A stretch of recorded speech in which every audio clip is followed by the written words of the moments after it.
Karen, just to be clear, you didn't do it. We know who did it, Steve. We know. And we know who spearheaded this cover-up. You all know. Yes, we do. If John was beaten up and attacked in that house, who did it? We don't know. We don't know. We don't know. And it's not for us to know. Somebody other than Karen is responsible for that, for the killing of John.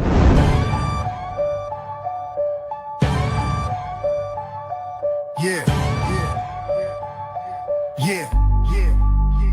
Roberta in the truth zone, mic hitting raw. Spotlight shining, she exposing the flaw. Debunking the myth, breaking their facade. This is Glass City, respect the squad. On these NYC blocks where the skyline flex big. Roberta Glass slicing lies with a truth rig. Innocence frosters, your stories unravel.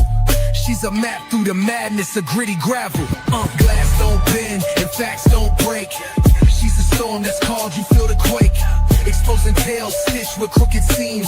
Justice in the lens, shattered fake dreams. Screams about killers, painted heroes in disguise. She burning propaganda with fire in her eyes. No glamour for the guilty, she call it straight. She backs victims, the voice stay awake. Stats and receipts, no spin, no clutter. Cold cases whisper, she cuts through the mutter. Truth's her tempo, don't confuse the beat. She's standing for the real while you taking a seat. True crime's a block, facts the artillery. Spinning those lies, yo, she checks that misery. Tabloid tales get smashed, no time to play. She's glass hard, break the false and save the day.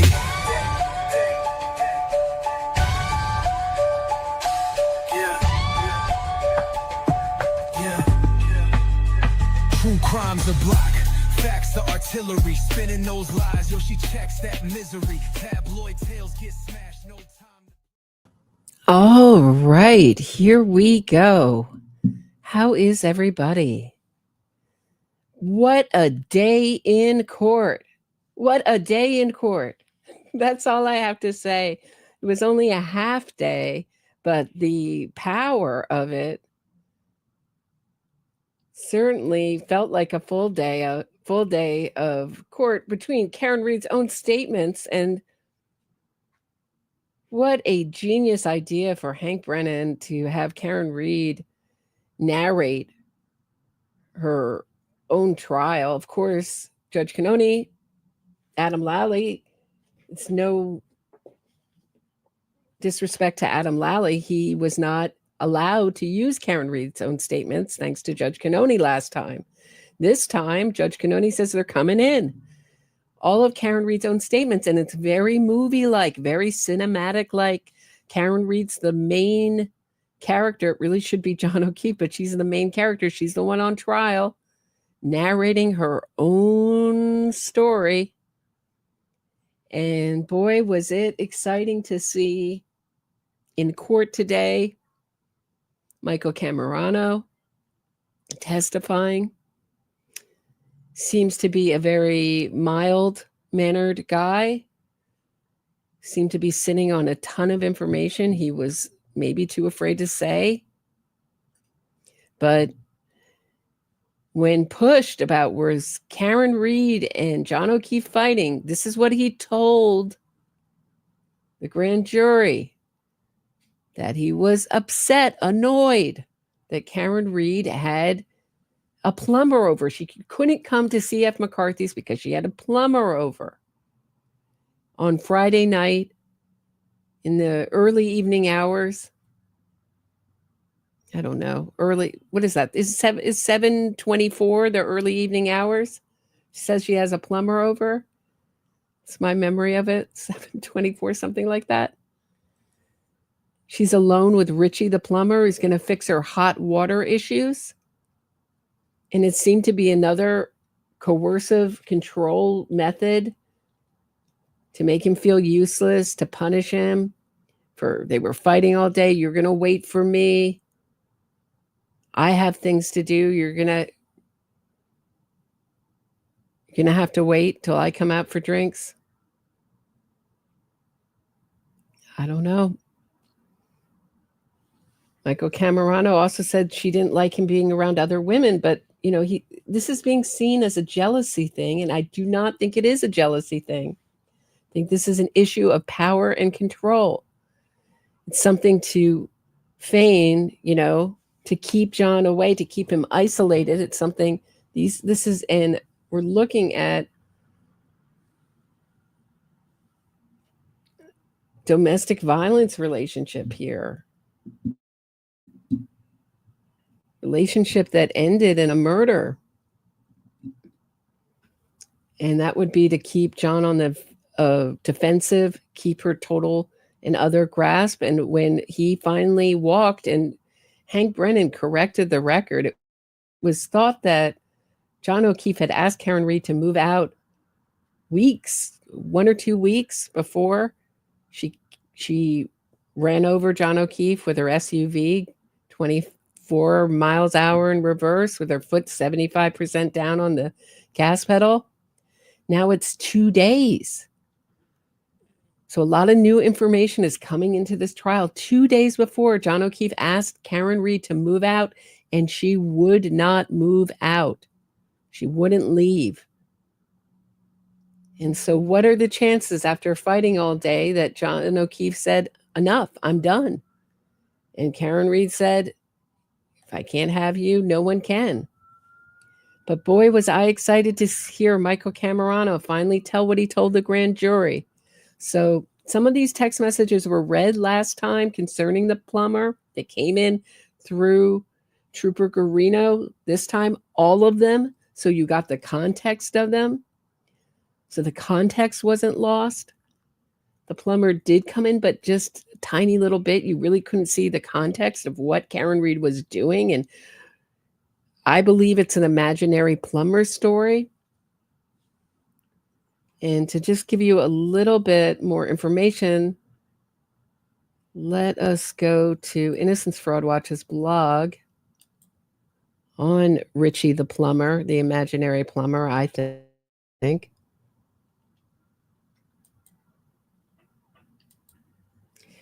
This is a blog I've read before. It's been updated. Killer Karen Reed retrial, psychopathic murderer. Oh, wait. Whoop. Hold on 1 second. I have the wrong one up. Killer Karen retrial. Irresponsible Kevin Lenahan from Yellow Cottage Tales and his close-mindedness stops him from understanding the significance of why murderer has ghosted her alleged Mansfield plumber Richie. Further update, April 24th, 2025. The plumber tale is on the record.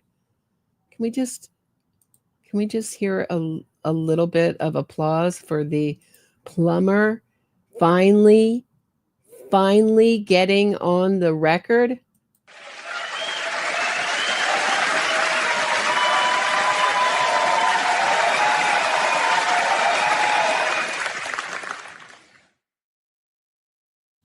Okay, thank you. Michael Camerano testified during Karen Reed's retrial for her murder of Boston police officer John O'Keefe. During David Yannetti's cross-examination of Michael Camerano, referred to the plumber. Listen to Michael Camerano in the video below, and we will. Okay, so with regard to that Friday night, January 28th, sir, the plan was for you and John to go to McCarthy's to have some drinks because there was a storm coming in, correct? And because of the celebration of the girls getting into Bishop Fen? Well, yeah, we were going out. It wasn't a continuation of the celebration of the girls. We were going out to have a few beers as guys. Okay. And when you were leaving the house, John asked you to move your car, right? Correct. Where was your car when John asked you to move it that night? I backed up my car. We were leaving the driveway, and John asked me to stop so he could move his car. I see. And he wanted you to move your car because of the storm coming in, and you wanted Karen to be able to pull her car into the garage, right? Correct. And that was really thoughtful of him, wasn't it? Yes, extremely. And it showed you that he was being chivalrous toward Karen that night, right? Yes. He didn't want Karen to be out in the heavy snow later when she returned to his house during the expected blizzard, right? Sustained. You took from that there was an expectation that Karen would be coming back to his house, correct? Objection. Sustained. You had no inkling that day that anything was wrong between Karen and John, correct? It's not that Karen returned to John's home after she ran him over 24 miles an hour in reverse, with her foot 75% down on the gas pedal, and went into his home like a burglar and thought up ways to cover up her crime and let him die in the snow, never once calling 911, and involved all these other people so she could later point the finger at them, create confusion, mix it all up, throw in a lot of people into the mix. So someone would be to blame besides herself. Have Jen McCabe call 911, etc. It was just that she was always planned to come home that night. It was normal for her to go into his house without him, not put on her and not take off her shoes. Never mind that, because she knew that rule didn't matter. John O'Keefe always made everyone take off their shoes. Karen Reed, we don't know if she took off her shoes that night, but I would doubt it. She certainly didn't take it off when she came home. When she came back with Jennifer McCabe and Carrie Roberts, they all took off their boots. Not so Karen Reed. She ran in. No, Everything seemed fine between the two of them, right? yes, he did mention though that night that he didn't understand why Karen had a plumber go to the house. I mean, you can just feel the hesitation. He doesn't want to say it. He doesn't want to say it. Everything was fine, except he was really annoyed with Karen that night. Really annoyed about this plumber. Because he had somebody that could have done that work instead of paying for the plumber, right? Well, yes. Okay. And But in any case, the plan was for Karen to meet up with the two of you, right? yes, And she did show up to McCarthy's at about 8:30 p.m. or so. yes, I guess if that's the time. And you saw an affection. I'm sorry, what was the answer that you If said? that was the time, I'm not sure about the timeline. Okay. It was sometime after you had Yes. gotten there. Right. Correct. But you do remember when Karen arrived, there was an affectionate greeting between John and Karen, right? Yes, You saw them kiss, right? yes, You saw John put his arm around Karen, correct, and you saw that Karen sort of nestled into his embrace. correct. And when she did that, that's when he kissed her, correct? Yes, And they seemed happy to see each other, did they not? they did. That night they were affectionate, Yes, laughing, yes, happy. Right, because when people are outwardly affectionate, that means that everything's A-okay with them. People couldn't possibly have something going on behind closed doors. Were we all just born yesterday? yes, Like a normal couple, yes. no arguments. No, You would, Like a normal, non-murderous couple? Not like one psychopathic murderer and her prey? there's no bickering, no tension, correct? no, And during the month before John's passing, that January of 2022, you observed their relationship in your presence to be normal, caring, and affectionate, right? yes. Thank you very much, sir.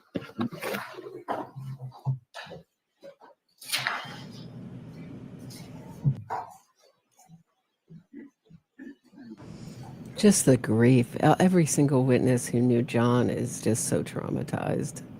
The grief comes through. You were asked a number of questions about the relationship between John and Karen that night. Do you know what was going on behind closed doors other than what you saw? I'll allow it. No, Do you know whether or not they texted each other that day? no, that day, no. Do you know whether or not there was any arguments that day? I'll allow it.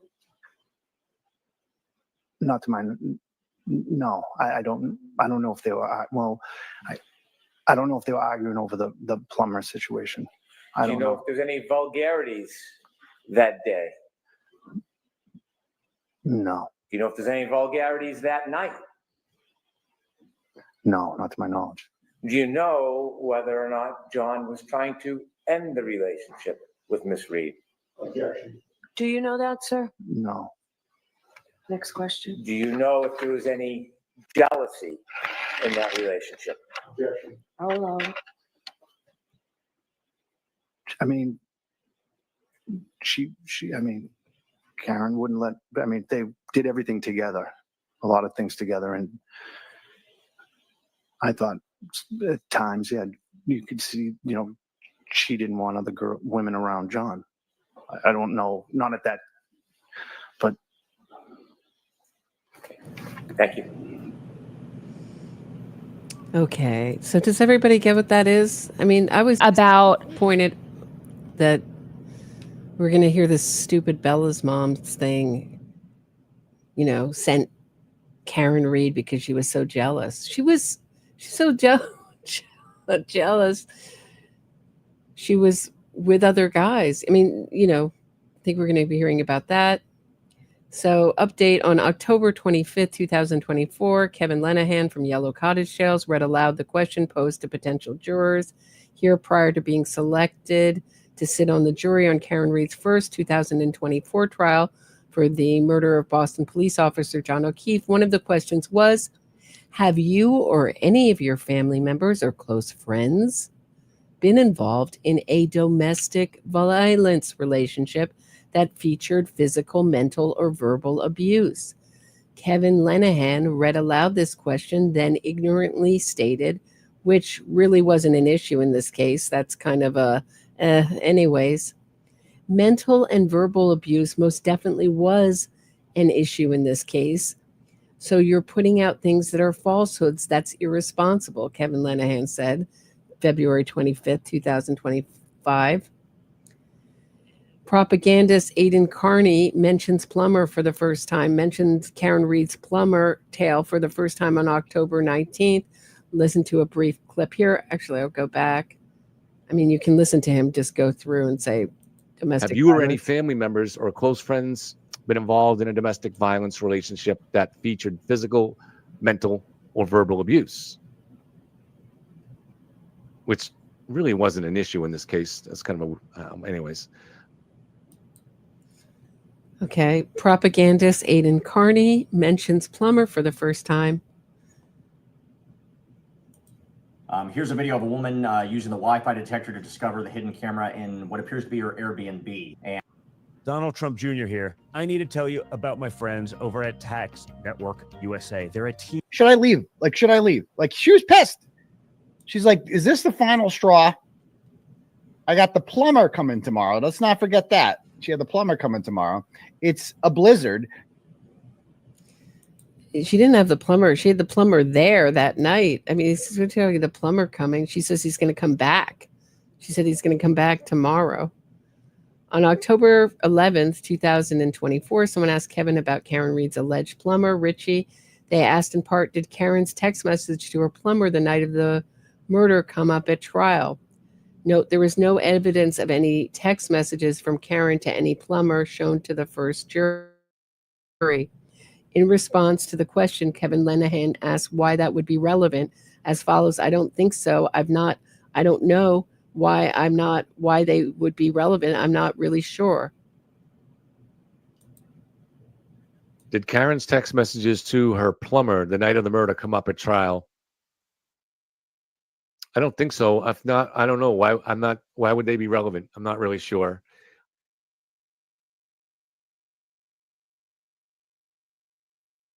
Highly significant. Kevin Lenahan exhibited an indifference to John O'Keefe, not for the first time, and the alleged plumber tale similar to what Karen Reed went on to do in January 2024. And this aspect of the facts of the case is highly significant, and for many reasons. First of all, in Karen Reed's January 5th, 2024, defendant's motion to dismiss indictments and memorandum to support thereof, Karen claimed that Michael Camerano's testimony to the grand jury regarding comments John O'Keefe had made to him on the night of January 28th, 2022 about her plumbing issue were irrelevant. So why is Karen Reed trying to ghost the plumber out of the story? State of mind. Below are some excerpts from the Commonwealth's motion in limine to admit the victim's out-of-court statements relating to his state of mind. The Commonwealth contends that the victim's state of mind is relevant to the defendant's motive to kill him. A murder victim's attitude or contempt or hostility towards the defendant when it is known to the defendant would constitute some evidence which, augmented by other evidence, might warrant a fact finder's determination that the defendant's responded by killing the victim.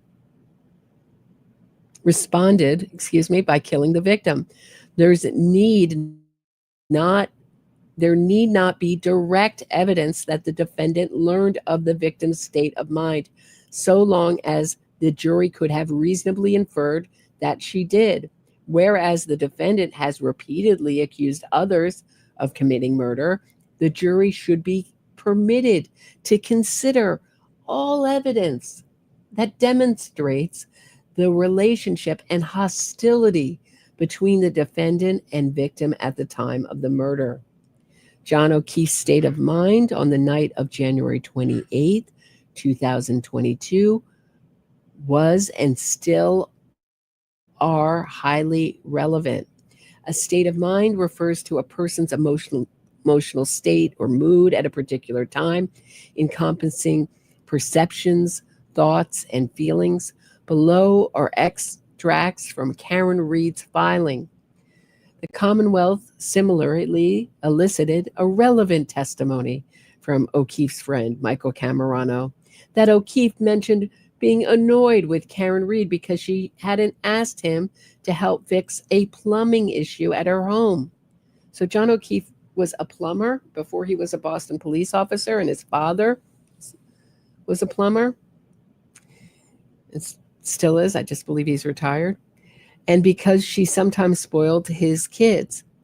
ADA Lally then had David DeCiccio regurgitate to the grand jury the exact same problematic statements made by Michael Camerano by having him read his report, memorializing his prior interview with Michael Camerano into the record. Tensions appeared to have been brewing on the evening of January 28, 2022, between John O'Keefe and Karen Reed regarding the plumbing issue, on top of all the other brewing tensions. John O'Keefe had stated to Karen Reed in a string of their final text communications at around 7:25 p.m., "You're trying to piss me off." When Michael Camerano was cross-examined by Alan Jackson on day 7 of Karen Reed's first trial for her murder, he was asked if there was any tension between John O'Keefe and Karen Reed when they were in C.F. McCarthy's pub. In response to Alan Jackson's question, Michael Camerano had stated, "Not that I recall." Not being able to recall something is not the same as saying there was no tension, which Michael Camerano did not say. Michael Camerano knew that John O'Keefe had been wound up by Karen Reed about her plumber tale because John had expressed his annoyance to Michael. Similarly, while in C.F. McCarthy's pub, and Michael Camerano had raised this fact with Trooper David DeCiccio in 2022. Karen Reed had waited until around 7:24 on January 28, 2022, before choosing to mention to John O'Keefe that she had an alleged issue with her hot water at her home in Mansfield.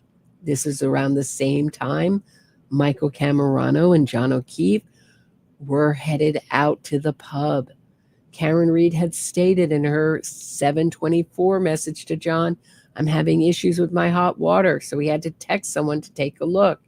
At 7:25, John O'Keefe had replied to Karen, "You're trying to piss me off." At 7:28, Karen had messaged John, "I don't want to come home in a blizzard and then really be up shit creek."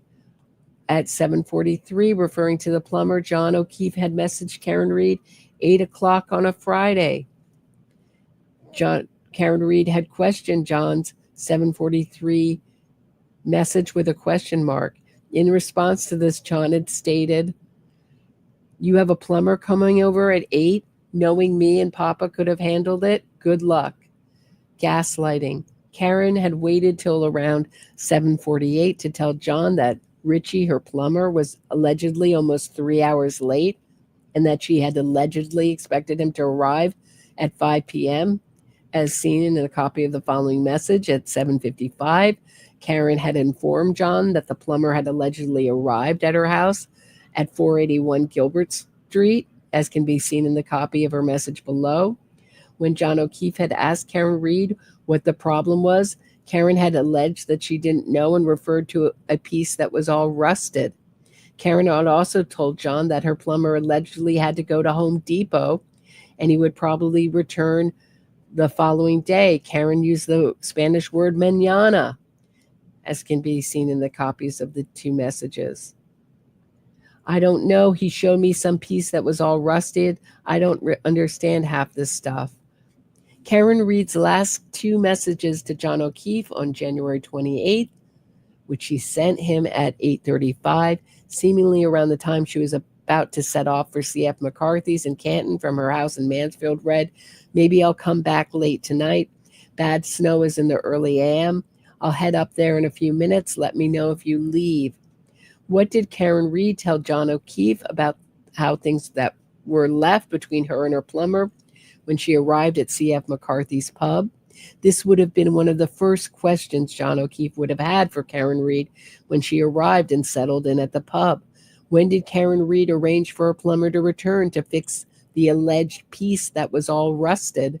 And when did Karen tell John the plan was with, what did Karen tell John the plan was with the plumber? And why hasn't Karen Reed ever addressed this crucial and highly significant detail? How did Karen Reed resolve her alleged plumbing issue if she was waiting on the plumber to seemingly replace the piece that was all rusted? And if Karen Reed was genuinely without hot water and her elaborate plumber story was not concocted, when did Richie return to 481 Gilbert Street, Mansfield, between January 29th and the day she returned from her parents' home in Denton?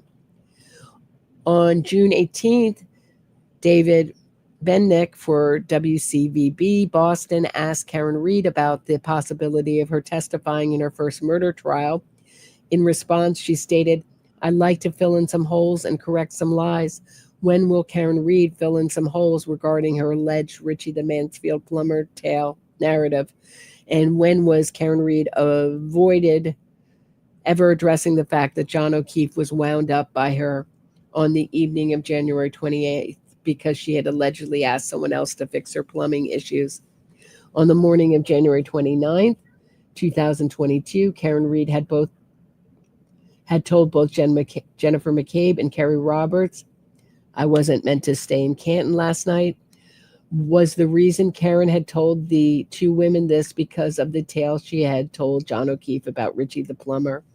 This fact was also mentioned to Trooper Kathleen Prince in her February 1st, 2022 report summary of her interview with Jennifer McCabe, and referring to around 5:06 on January 29th, Trooper Prince had stated in her report summary, Karen was telling Jen that she had not planned to stay at John's house that night. Was the reason Karen had stated to witness Jennifer McCabe and Kerry Roberts, "I wasn't meant to stay in Canton last night," because she had preempted what would later be found on John O'Keefe's phone? Listen to Karen Reed in the following clip below. How do you feel about their case against you? How do I feel about their case against me? There is no case against me. After 8 weeks. After 8 weeks, it's smoke and mirrors, and it's going through my private life and trying to contrive a motive that was never there. Have you thought about what it would be like to be on the witness stand yourself? Yeah, I have. I'd like to fill in some holes and correct some lies, but it's up to the attorneys, and they'll make the call probably at the 11th hour, and I'm there or not there. You're lobbying though for your chance to testify? I'm an outspoken person, and I've never not been able to speak up for myself and my defense, except when it matters the most. I've got to rely on them and their expertise, and I'll defer to the attorneys. Alan wants you, huh? She'll defer to the attorneys. I think, though, if this really goes downhill or continues to go downhill, I mean, this is just we're very early on, and we're only on the prosecution's case. We haven't heard the defense, but this has not been good for Karen Read if she has a fair jury. If she doesn't have a fair jury, then none of this matters. Then this is an exercise in futility, which it could be. It's impossible to tell. But I did write a little song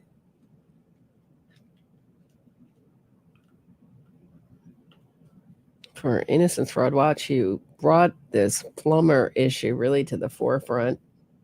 So I wrote a song about the plumber, and here it is. Everyone is waiting for me to arrive at the bar. At home in Mansfield, I'm making up a new co-star. His name is Richie the plumber. No hot water, it's a bummer. It's all a figment of my imagination. Call it a lie, I feign rightful indignation. Call the plumber, I got a rusty pipe. Hot water is not working, I'm starting a fight. Sure it's a lie, but it's a little one. Gotta get my boyfriend under my thumb. John says he and his papa would have fixed it. If only this broken pipe in real life existed. Causing pain and suffering is what I do best. Putting my boyfriend's patience through test after test. Richie, my imaginary plumber, is at Home Depot, hoping that story will get a rise out of my boyfriend and his libido. I'll arrive at the bar showing up late, make him angry right out of the gate. He's slow at feeling lovey-dovey, I'm downright twisted and scummy. I'll down many drinks and run him over after it gets late. Scream and cry, it's you, John, who I hate. Leave him to die in a blizzard, inflicting pain, I'm a wizard.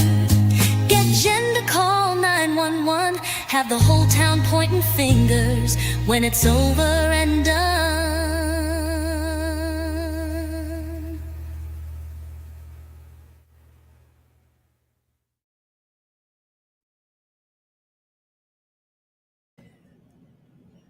So for those who don't understand the relevance shows how manipulative she is, right? Exactly. And it shows some of the dynamics of the relationship. After fighting all day, she's going to make up this plumbing issue she knows right how to annoy him. Now, we might not be annoyed if someone called the plumber at 8 o'clock or said they called a plumber, let's put it that way, at 8 o'clock at night, or had a plumber over at 8 o'clock on a Friday night.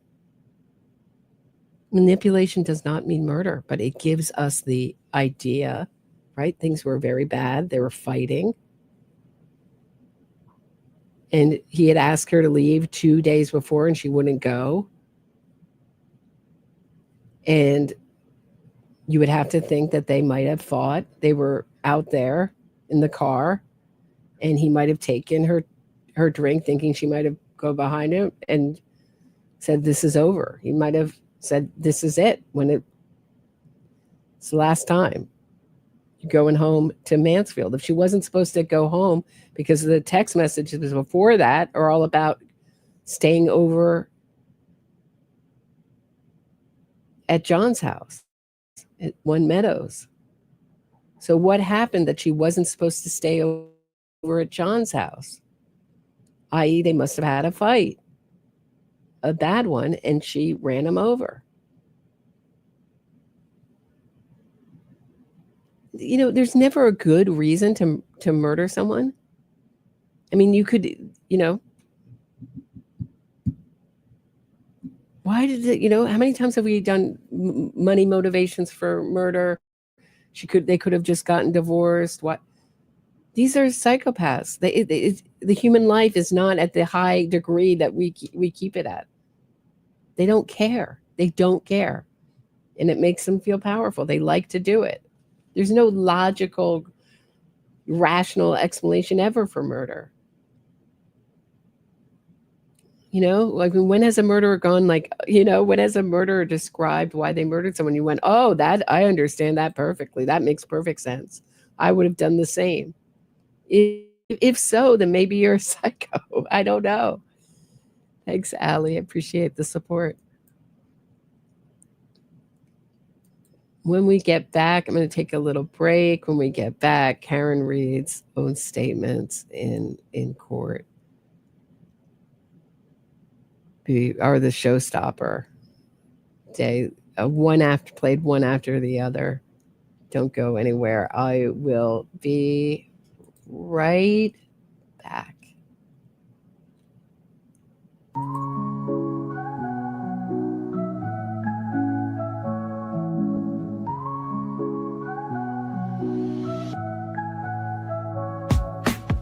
Mic check, Roberta strides through the static haze. True crime Gotham where the shadows play their plays. Fraudsters fold when a spotlight beams. Fact focused queen busting propaganda schemes. Glass shatter lies echoes through the streets. Standing for victims, giving voice their beats. NYC Post, truth sharp as night. Roberta exposing she's the anti-fraud light.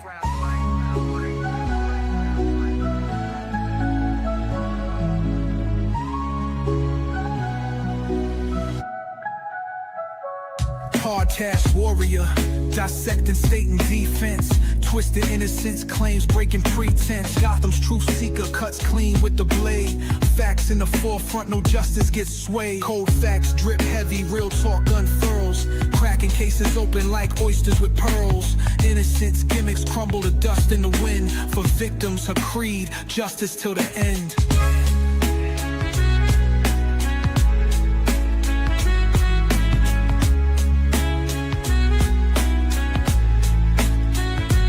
Headphones blazing, she drops heavy artillery. Narratives twisted, meet blunt object civility. Roberta got receipts that unravel the ploy. Exposing the lies these fraudsters deploy.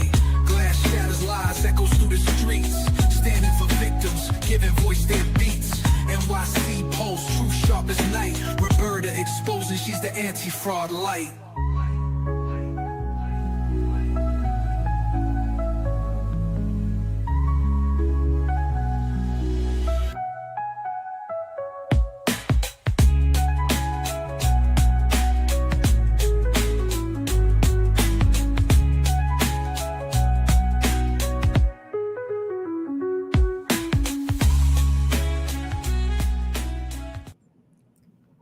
Okay, we are back.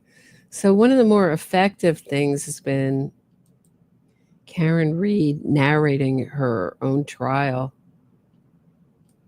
And hey, Manny, I love how they gauged defense, encouraged Karen Reed's narcissism, her hubris. Hank is fire. This has changed innocence fraud for good. Less Karen Reed and more West Memphis 3 types interviewed with pre-screened questions, managed clients. Less Karen Reed and more. So you mean for this channel? I'm not sure what you mean. Karen Reed and more. Less Karen Reed and more West Memphis 3 type with pre-screened questions. So you want me to have guests on to talk about the West Memphis 3? Is that what you mean? You're over Karen Reed? Is everyone over Karen Reed? We're going to have Karen Reed for a little bit longer.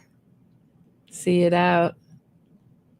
Yeah, it doesn't look like the West Memphis 3 got anywhere with their quote unquote new DNA testing, even though they haven't released the results from their last testing.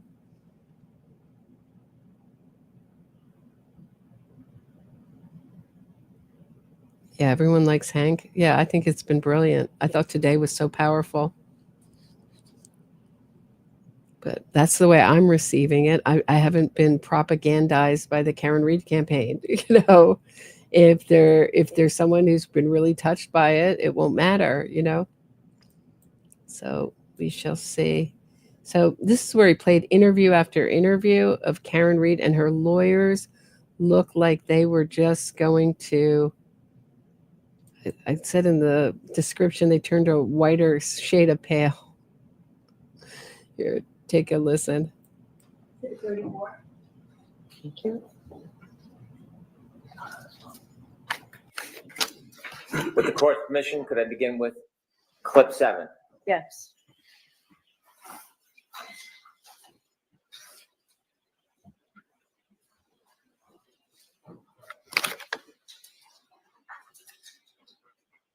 When you walked out of the bar, how many drinks had you had? I had probably about 4, and not 4 that I completed either. I didn't drink maybe more than a few sips at the waterfall. And quarter, you felt fine to drive? Yep. Clip 8, please. Okay.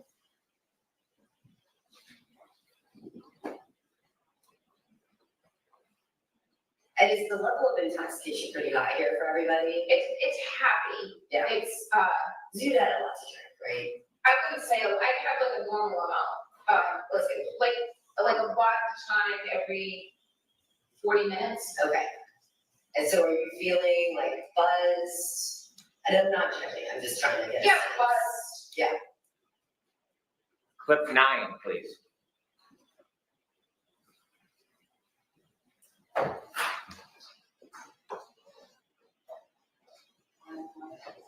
The final count summers.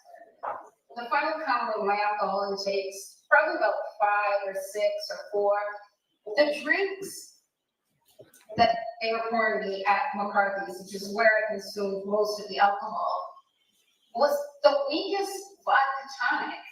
It tasted just like old soda water with lime. Not that I needed to be a martini, but it might have had a splash of vodka in it. So I said, John, this drink tastes like it has no vodka in it. He said, just get a shot and mix it yourself. So each drink was being counted as a double. So I would get a vodka tonic and then I would pour a shot into it. So that becomes 2. Frankly, it just felt like a regular cocktail. It was just a really weak pour. So I asked for a shot. So for my taste, it just tasted like that's the normal strength of what a drink should be. So I had maybe 2 or 3 that are being counted as 4 and 6. And I don't know. I felt fine. I felt like I was buzzed. And then there was one drink, the last one that was given to me, which I would have counted as 3, but they're counting as my 6th cocktail. The guys that were with brought around the shots, and they gave me one that I didn't drink, but I poured it in my drink. So that's now my 5th and 6th drinks, with the 7th, which is a shot that all the men did, and I poured it. So that one glass that I'm holding, that I go into the waterfall with, has 3 drinks in it, a vodka tonic and 2 shots. And which is why John said to me, you're not leaving that drink here, like you haven't touched it and just poured a bunch of vitamins, like just take it with you, which was something he always did. So then I go into waterfall and I put that drink down and I socialize most of the time. So that would have been my 5th, 6th, and 7th drinks. Then John orders me a drink at the waterfall that I don't drink, that he takes with him. And then there was a round of shots that Chris Howard bought that I did take. So that would have been the night. But I did not consume 9 vodka martinis or take 9 shots, depending on how you count it. And the last 2 drinks I didn't touch. Clip 10, please.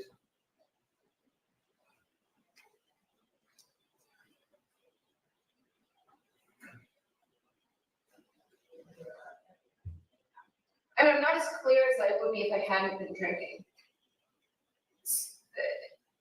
I mean, I had drank, so, and that led me to question, like, could I have hit him? Did I run over his foot or hit him in the knee? Did I incapacitate him? I mean, I always drive with my music blasting ever since I was 16. And I know when John got out of the car to go into Fairview, I know my car was blasting because when I got in it the next morning to go look for him, I had to immediately turn it down. And I don't know, it's stormy. I have had a few cocktails. I didn't black out, but I wasn't as lucid as I would have been if I had gone to bed at 9 and drank a tea. But so I was fuzzier than I would have been if I had no alcohol. Clip 11, please.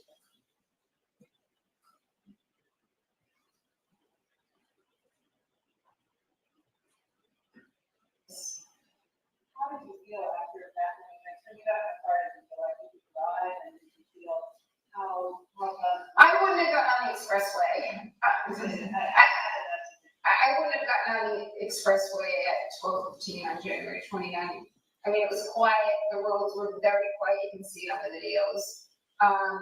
And I was going, when I've had a few drinks and I drive, I always drive extra slow. So I know my alerts aren't as sharp as they should be.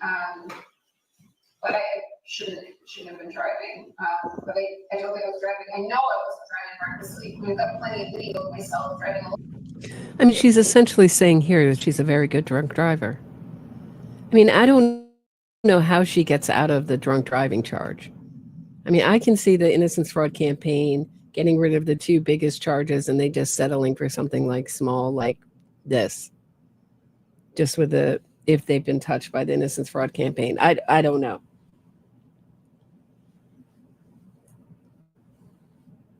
I think, obviously I think she should be convicted of murder too. It's my feeling.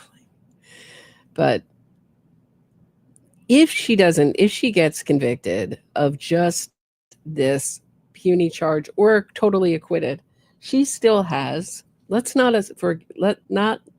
not forget, this has been so compared to O.J. Simpson, this case. She still has the civil case, may not go to trial. She may settle with the O'Keefe family. Don't think she will settle though, because so it goes on and on and on. She may do it the same way. So Manny says lawyers will not allow clients to be Karen Reed and will screen questions like they did with the West Memphis 3, unless it works. This looks bad now, but it may work.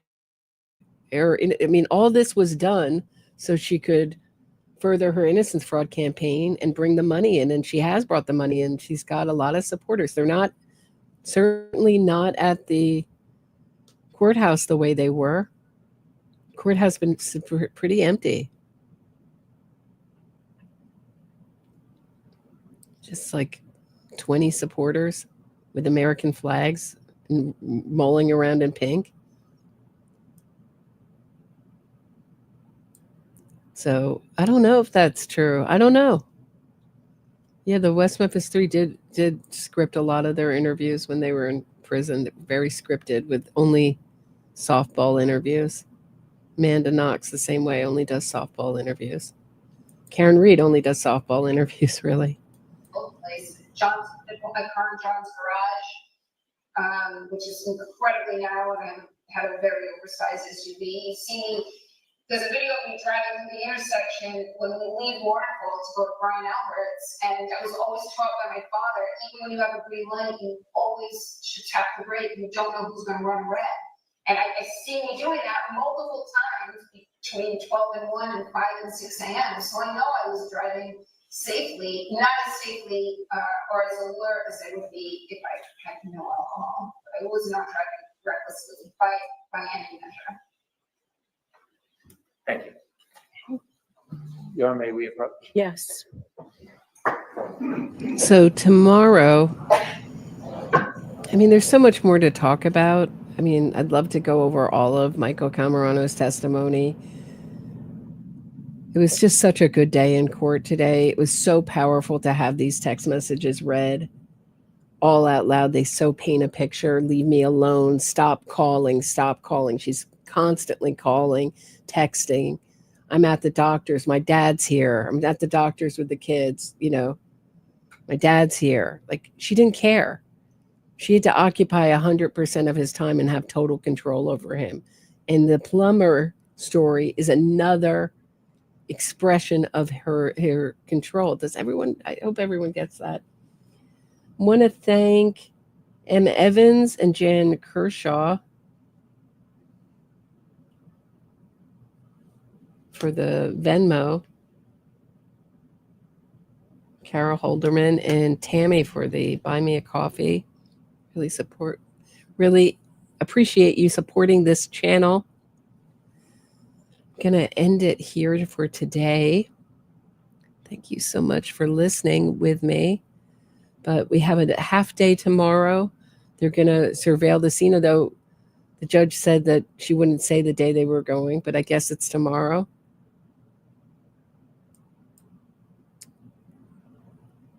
So I don't know how much in-court stuff is going to be going on. And then Monday we have a half day because we have the ARCA voir dire, thanks to all the discovery issues. So, hold on one second. Thank you, Funny Bunny. Nonsense that KR had no sanity. Oh, thank you. Thank you, Funny Bunny, for reminding me. Thank you. So there was testimony about Karen Reed not wanting to give a urine sample and not wanting to wear a gown or a Johnny, and nonsense. And then she said, and Yannetti on cross said, well, did you know the reason she didn't want to give a urine sample is because she was on her period and she would have to be watched. They would have to, who cares? Who cares what some nurse, you're never going to see before, never see again? Do you know what I mean? Like, who cares? It's not the issue. She didn't want to give a urine sample because she didn't want whatever was in her urine. And we haven't heard about what these pills were in her purse. They've managed to keep that out. Was that their mother didn't want her to have. Her lawyers seem to have kept that out. But that's ridiculous that this had something to do with her period. I think it's a cover-up. The reason that they've started this no tampon story is because Karen Reed, when she had John O'Keefe's blood all over her, turned to Jen O'Keefe and Carrie Roberts and said, I have my period, meaning she was play acting crazy and that she didn't know it was John O'Keefe's blood. And she thought it was somehow the blood on her face miraculously traveled from her vagina to her face. I mean, it's just absurd. And it was a stupid, it just sounds like a stupid addict kind of lie. And she certainly comes off in that when she's talking about how weak the drinks are, that does not help her. I went out to drinks and I never drink, rarely, like maybe, what did I say?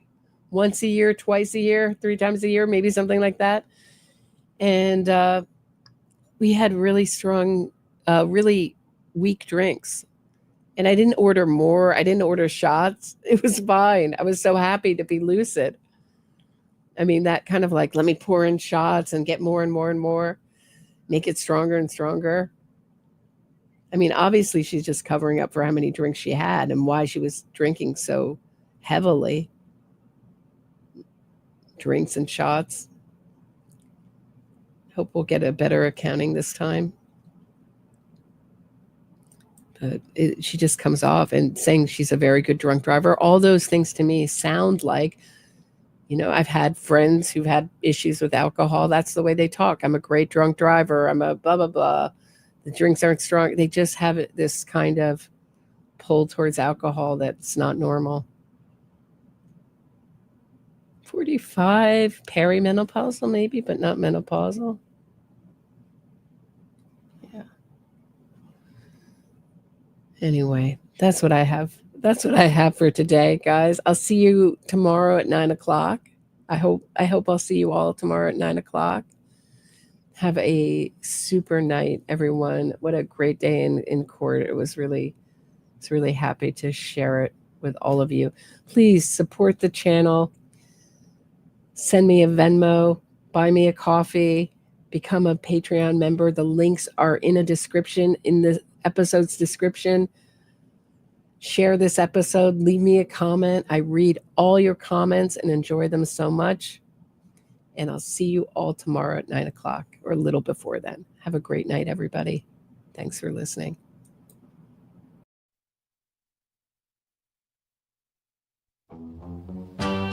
I hit my boyfriend with my car. It wasn't an accident, but with lying lawyers I'll go far. Lying lawyers and witness harassment, I'll avoid prison. It was snowing. I pushed the pedal down, hit him hard. Now the legal system a clown. Innocence fraud campaign to save my skin. Making money, truth is my second victim. Carry, Jen, like John, you were my mom. My innocence fraud campaign is my biggest hit yet. I hit my boyfriend with my car. It wasn't an accident, but with lying lawyers I'll go far. Lying lawyers and witness harassment, I'll avoid prison. It was snowing. I pushed the pedal down, hit him hard. Now the legal system, my clown.